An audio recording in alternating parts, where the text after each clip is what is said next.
শ্ৰদ্ধাৰ শিক্ষাগুৰুসকল আৰু লগতে বিভিন্ন বিভাগত কৰ্মৰত বিষয়া কৰ্মচাৰীসকল আপোনালোকক মোৰ চেনেলটোলৈ স্বাগতম জনাইছোঁ। আজিৰ এই ভিডিঅ'টিত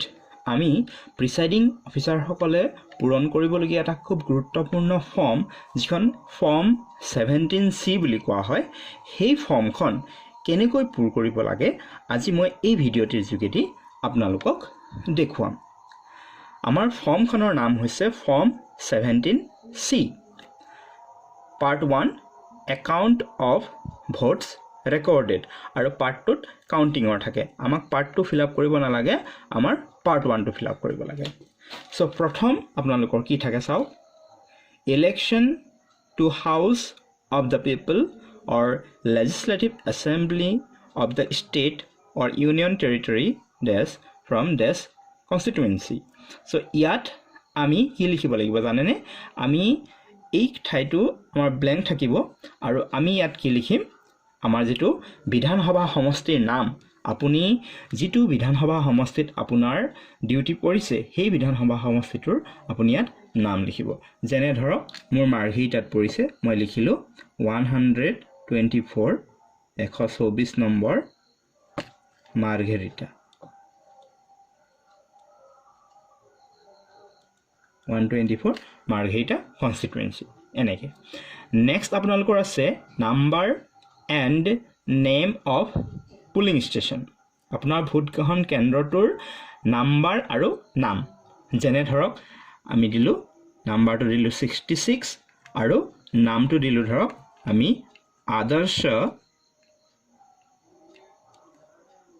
আদৰ্শ এমি স্কুল ৰাইট লেফ্ট, যদি দুটা কেন্দ্ৰ থাকে একেখন স্কুলতে ৰাইট লেফ্ট থাকে সোঁ বাওঁ, ধৰক আমি এনেকৈ দিলোঁ। নেক্সট আছে identification number of voting machine used at the polling station. আমাৰ ভোটগ্ৰহণ কেন্দ্ৰটোত ব্যৱহাৰ কৰা যিকেইটা ভোটিং মেচিন, মানে কণ্ট্ৰল ইউনিট, বেলট ইউনিট আৰু ভিভিপেট, সেইকেইটাৰ যি চিৰিয়েল নাম্বাৰ, সেই চিৰিয়েল নাম্বাৰকেইটা আমি ইয়াত লিখিব লাগিব। প্ৰথম আমি কণ্ট্ৰল ইউনিটৰ চিৰিয়েল নাম্বাৰটো লিখিব লাগিব। কণ্ট্ৰল ইউনিটৰ চিৰিয়েল নাম্বাৰ কেনেকৈ থাকে? ফৰ এক্সাম্পল এনেকুৱা থাকে, ECU EA, তাৰপিছত ডিজিট আপোনাৰ 5টা থাকিব, 89609। ধৰক এইটো কণ্ট্ৰল ইউনিটৰ serial number, ECU EA, CU মানে কণ্ট্ৰল ইউনিট। তাৰপিছতে বেলট ইউনিটৰ চিৰিয়েল নাম্বাৰ কেনেকুৱা থাকে? EBU, কণ্ট্ৰল ইউনিট হ'লে CU, বেলট ইউনিটত BU থাকে, ইয়াত EA EB। তাৰপিছত ইয়াত যেনেকৈ 5টা ডিজিট, ঠিক তেনেকৈ ইয়াতো থাকে। এইটো আপোনালোকে চাই পেলাই লিখি ল'ব। আপোনালোকৰ কণ্ট্ৰল ইউনিটৰ পিছফালে আপোনালোকে চাব কণ্ট্ৰল ইউনিটৰ চিৰিয়েল নাম্বাৰটো পাই যাব। ঠিক তেনেকৈ বেলট ইউনিটৰ পিছফালে চালে বেলট ইউনিটৰ চিৰিয়েল নাম্বাৰটো পাই যাব। আৰু ভিভিপেটৰ চিৰিয়েল নাম্বাৰটো আপোনালোকে ভিভিপেটৰ যিটো ড্ৰপ বক্স তাৰ ওপৰত চালে বা পিছফালে আপোনালোকে পাই যাব। পিছফালেতো ঠিক নাথাকে, কিন্তু ড্ৰপ বক্সৰ সেই পিঠিটোত বা ইফালৰ যিটো পিঠি আছে তাত আপোনালোকে ভিভিপেটৰ চিৰিয়েল নাম্বাৰটো পাই যাব। ভিভিপেটৰ চিৰিয়েল নাম্বাৰটো এনেকুৱা থাকে, EVTEC 59276। এইটো এটা মডেল হিচাপে দিছোঁ, আপোনালোকৰ প্ৰত্যেকৰে বেলেগ বেলেগ থাকিব চিৰিয়েল নাম্বাৰ। চ' এইটো বুজি পালে আমি ইয়াত কণ্ট্ৰল ইউনিটৰ চিৰিয়েল নাম্বাৰটো লিখিব লাগে, বেলট ইউনিটৰ চিৰিয়েল নাম্বাৰ আৰু ভিভিপেটৰ চিৰিয়েল নাম্বাৰ। আৰু এই চিৰিয়েল নাম্বাৰকেইটা আপোনালোকে কণ্ট্ৰল ইউনিটৰ চিৰিয়েল নাম্বাৰটো কণ্ট্ৰল ইউনিটৰ আপোনালোকে পিছফালে পাই যাব, বেলট ইউনিটৰটো বেলট ইউনিটৰ পিছফালে পাই যাব। ঠিক তেনেকৈ ভিভিপেটৰ চিৰিয়েল নাম্বাৰটো ভিভিপেটৰ গাত আপোনালোকে পাই যাব। আৰু ইয়াত মন কৰিব যে কণ্ট্ৰল ইউনিটত মাজত CU থাকিব, বেলট ইউনিটত BU থাকিব আৰু ভিভিপেটত VT থাকে সাধাৰণতে। নেক্সট তো আপোনালোকৰ নাম্বাৰ 1ত কি লিখিব লাগিব জানেনে? Total number of electors assigned to the polling station. আপোনাৰ যিটো ভোটগ্ৰহণ কেন্দ্ৰ, আপোনাৰ ভোটগ্ৰহণ কেন্দ্ৰত মুঠ যিটো ভোটাৰৰ সংখ্যা, টোটেল নাম্বাৰ অফ ইলেক্টৰ্ছ, সেই মুঠ ভোটাৰৰ সংখ্যাটো আপোনালোকে লিখিব লাগিব। সেইটো ধৰক আপোনাৰ প্ৰত্যেক পলিং ষ্টেচনৰ কাৰণে বা প্ৰত্যেক ভোটগ্ৰহণ কেন্দ্ৰৰ কাৰণে বেলেগ বেলেগ সংখ্যা হ'ব। এইটো ধৰক আপোনাৰ কেন্দ্ৰটোৰ যিটো কেন্দ্ৰত আপুনি প্ৰিচাইডিং অফিচাৰ হিচাপে আছে, সেই কেন্দ্ৰটোত ধৰক আপোনাৰ মুঠ ভোটাৰ আছে 900, গতিকে ইয়াত আপোনালোকে লিখিব 900। মুঠ ভোটাৰ আপোনাৰ কেন্দ্ৰটোত 900। Number 2, total number of voters as entered in the register of voters form 17A। ইয়াত কি কৈছে, আপোনালোকৰ ছেকেণ্ড পুলিং অফিচাৰজনৰ ওচৰত যিটো ফৰ্ম 17A বা ৰেজিষ্টাৰ অফ ভোটাৰ্ছ থাকিব, তাত মানে আপোনাৰ কিমান হৈছে আপোনাৰ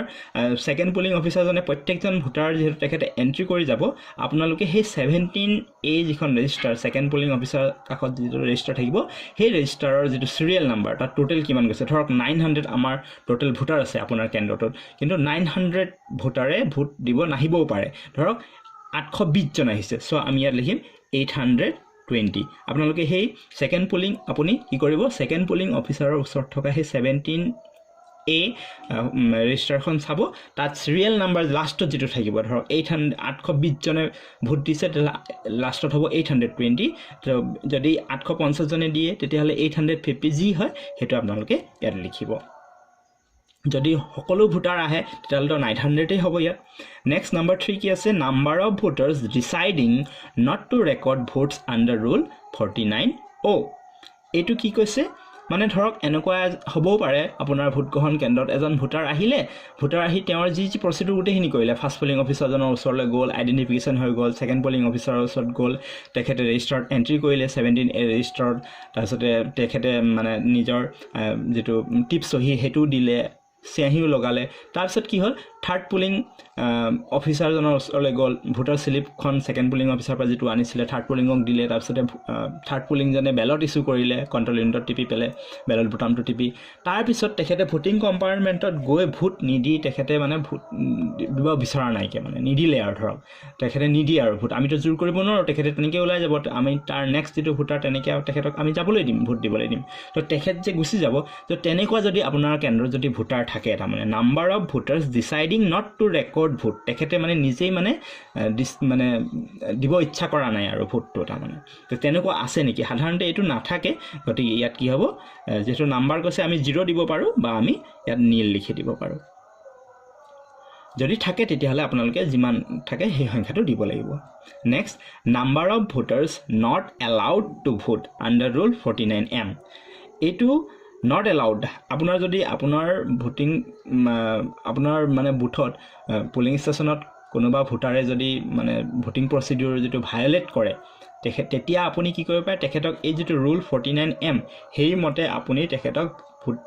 মানে দিব নিদিবও পাৰে এটো আপুনি কৰিব পাৰে তেনেকুৱা কিবা যদি থাকে যদি এটো সাধাৰণতে কি হয় নীল হয় এটো নীলে আহিব নেক্সট আছে number 5 test votes recorded under rule 49MA required to be deducted তাৰমানে যদি আপোনাৰ যে টেষ্ট ভোট হয় টেষ্ট ভোট মানে তো আপোনালোকে বুজি পাইছে ধৰক এজন ভোটাৰ গ'ল তেখেতে বেলট মানে ভোট দিছে আৰু ভোট দিয়াৰ পিছত তেখেতে কলে যে ভিভিপেটত বেলেগ স্লিপ ওলাইছে তেখেতে যেটো পাৰ্টিক এগেইনষ্টত ভোট দিলে হেইটো ওলোৱা নাই তেতিয়া আমি কি বল টেষ্ট ভোট কৰিব লাগিব তেনেকুৱা যদি আছে নেকি যদি তেনেকুৱা হয় তেতিয়াহলে আপোনালোকে ইয়াত হেই total number of test vote to be deducted হেতু আপোনালোকে ইয়াত লিখিব লাগিব হেতু পাছত মানে কি কাউন্টিংৰ সময়ত এটো মাইনাস হ'ব গতিকে এটো ইম্পৰ্টেন্ট খুব আপোনালোকে যদি টেষ্ট ভোট হয় তেতিয়াহলে ইয়াত এন্ট্ৰি কৰিব লাগিব আৰু যদি নহয় তেতিয়াহলে আপোনালোকে ইয়াত কি লিখিব নীল লিখি দিব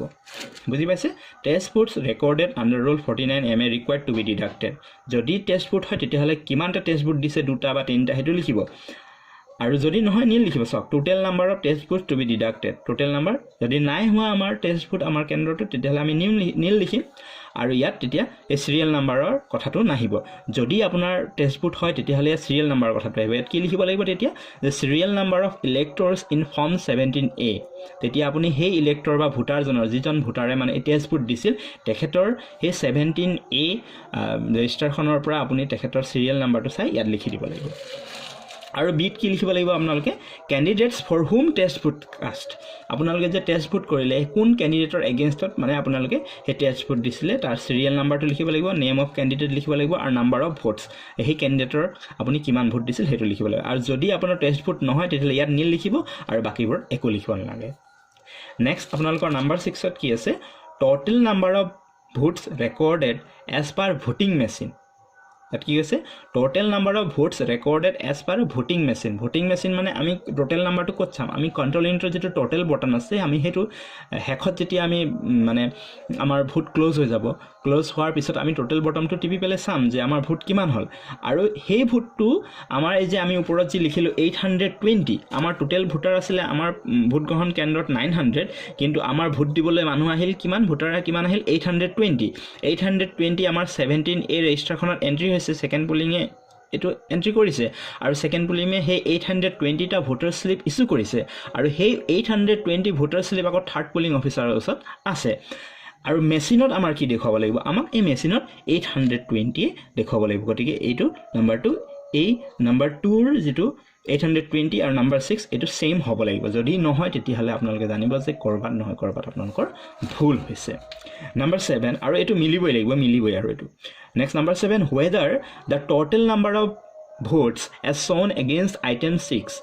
tallies with the total number of votes as shown against item 2 minus number of voters deciding not to record votes as against item 3 minus number of voters as against item 4 that is 2 minus 3 minus 4 or any discrepancy noticed আৰু ইয়াত কি কৈছে জানেনে এই number 7 ত আপোনালোকক কৈছে যে এই যে নাম্বাৰ 6 ত আমি যেটো লিখিলো 820 টা মানে আমাৰ যে ভোটিং মেচিনত 820 জন দেখুৱাইছে টোটাল ভোটাৰ মান ভোট হৈছে এইটো মানে আপোনাৰ ইয়াৰ লগত মিলিছে নে নাই তা মানে এই যেটো 2 এই 2 নম্বৰ আমি যেটো এন্ট্ৰি কৰিলো 2 তাৰপিছত -3 ইয়াত আমাৰ নীল আছে -4 এটো মিলিছে নে কিবা ডিসক্ৰিপেন্সি নে নাই মিলা যদি নাই মিলা তেতিয়া হলে আমি ইয়াত লিখিব লাগিব যে হয় ইয়াত কিবা মানে আমাৰ নাই মিলা ডিসক্ৰিপেন্সি নোটিস হৈছে এটো লিখিব লাগিব আৰু এটো সাধাৰণতে মিলে গতিকে ইয়াত কি হ'ব আমি yes লিখিম ইয়াত কৈছে whether the total number of votes shown against item 6 tallies তো ইয়াত হ'ব yes এই যে any discrepancy notice এটো আপোনালোকে এনেকে কাটি দিব কোনো ডিসক্ৰিপেন্সি আমাৰ তাত নোটিস হোৱা নাই কি number 8 number of voters to whom tendered ballot papers were issued under rule 49p মানে কেইজন আপুনি ভোটাৰক টেন্ডাৰ্ড বেলট তেনেকুৱা হৈছিল নেকি টেন্ডাৰ্ড যেটো ভুৱা টেন্ডাৰ্ড ভোট জানে নহয় যে মানে এজন ভোটাৰে ধৰক ভোট দি গল তাৰ পিছত মানে সেই একেটা নামতে আকৌ এজন ভোটাৰে ভোট দিবলৈ আহিছে কিন্তু আগত যিজন ভোটাৰে ভোট দি গল সেইজন মানে সেই ভোটাৰ নাছিল কিন্তু পিছত অহা জনহে একচুয়াল ভোটাৰ আছিল তেনেকুৱা ক্ষেত্ৰত আপুনি সেই পিছত অহা যেহেতু তেখেতে ভোট দি গৈছে তেখেতৰ নামত আপোনাৰটো মাৰ্ক কপি অফ ইলেক্টৰলত ডাক বহি গৈছে তেখেতৰ এগেইনষ্টত গতিকে আপুনি তেখেতক আকৌ আপুনি ডাবল ভোট দিব নোৱাৰে দিব পাৰিব আপুনি কি কৰিব লাগিব এই টেন্ডাৰ্ড বেলট পেপাৰ ইস্যু কৰিব লাগিব তেখেতে মেচিনত মানে ভোটটো দিব নোৱাৰিব তো হেনেকুৱা আপোনাৰ যদি হয় টেন্ডাৰ্ড ভোট তেতিয়া হলে আপুনি কেইজনক দিছে নাম্বাৰ অফ ভোটাৰ্স তেতিয়া আপুনি লিখিব যদি নহয় এটো আপোনালোকে নীল লিখিব আৰু যদি হয় কেটা হয় হেতু আপোনালোকে লিখিব দুটা হলে দুটা তিনটা হলে তিনটা number 9 number of tendered ballot papers number A received for use tendered ballot paper মানে আপোনাক কেইটা দিয়া হৈছিল মানে আপোনাৰ ৰিটাৰ্নিং অফিচাৰে কেইটা দিছিল সাধাৰণতে ইয়াত 20 টা দিয়ে টোটাল আপোনাৰ ইয়াত 20 আৰু ইয়াত সিৰিয়াল নাম্বাৰ দিলে সিৰিয়াল নাম্বাৰ ফ্ৰম 2 মানে কিমান আপোনাৰ যেটো টেন্ডাৰ্ড বেলট পেপাৰ তাৰ সিৰিয়াল নাম্বাৰ থাকিব ধৰক এনেকে থাকে ধৰা 20 টা দিছে আপোনাৰ সিৰিয়াল নাম্বাৰ থাকে 0036221 আপোনাৰ ধৰক 0036240 মানে ইয়াত 20 টা হৈ গল চাও এটো তাৰ মানে 21 ৰ পৰা 40 তাৰ মানে ইয়াত কেটা হল 20 টা সো আমাক ৰিটাৰ্নিং অফিচাৰে আমি যেতে মেটেৰিয়েল মানে ৰিসিভ কৰিছিল তেতিয়া আমাক কেটা বেলট পেপাৰ দিছিলে 20 টা দিছিল সাধাৰণতে 20 টা দিয়ে গতিকে সিৰিয়াল নাম্বাৰটো এনেকে থাকিব আপোনালোকৰ 20 টা থাকিব তাৰপিছত ইস্যুড টু ইলেক্টৰ্স যদি আমাৰ ইয়াত নীল আহি যায় তেতিয়া হলে আমাৰ ইস্যুড টু ইলেক্টৰ্স আমি ইলেক্টৰ তেতিয়া হলে আমাক নীল হ'ব টোটাল আমাৰ নীল হ'ব ইয়াত এটো ঘৰটো নীল আহিব যদি আপুনি ইয়াত 3 দিয়ে তেতিয়া হলে ইয়াত 3 আহিব issued to electors 3 যদি তিনটা মানে তেনেকুৱা ভুৱা টেন্ডাৰ্ড ভোট হয় ইয়াত 3 লিখিব issued to electors এতিয়া আমি 3 দিব লাগিব তিনটা ইস্যু কৰিব লাগিব আমি ইলেক্টৰ ভোটাৰক next number C not used and returned আমাৰ যদি ব্যৱহাৰে হোৱা নাই আমাৰ যদি নীল লিখিছো তেতিয়া হলে আমাৰ not used and returned আমাৰ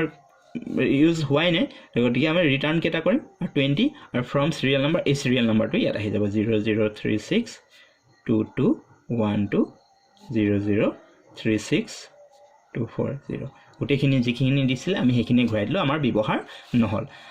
তাৰ পিছত নাম্বাৰ 10 ত কি আছে একাউন্ট অফ পেপাৰ সিলস